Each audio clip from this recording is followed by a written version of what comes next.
All right, tell us about your testing and whether or not you sought any treatment. Can you elaborate? Sure. So the evening that I came down with that low grade fever and that little bit of achiness,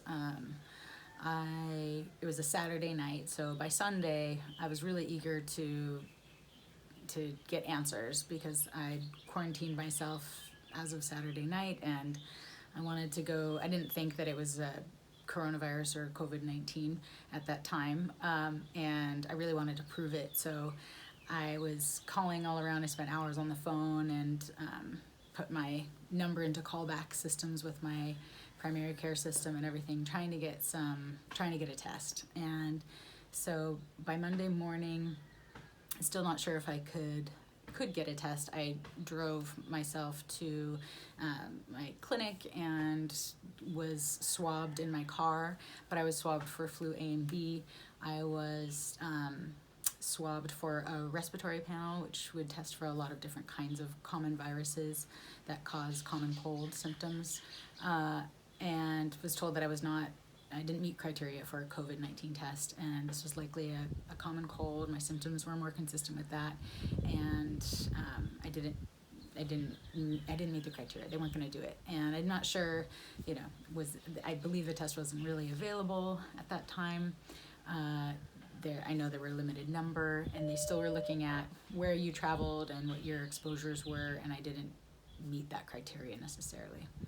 So I went through with that testing, was kind of released with the diagnosis of common cold and told to stay, separated from anybody else and not go to work, until I felt better. And so then I did follow the directions. Then when my symptoms came back, with that nasal congestion and that loss of taste and smell. And I think also I felt like a little bit of heaviness in the chest. I wouldn't call it shortness of breath, but I felt like something was like a little bit of, not heaviness, but maybe a little burning or something. If I took a deep breath, like it would almost a tickle, like a little reactive airway type of sensation. So after, I think, so it was like day 5, 5 days after that, I started to have those symptoms. 2 days after that, I went back to the clinic. My respiratory panel results had come in at that time, because it also needed to be sent out, PCR test, and it was all negative. So So no flu.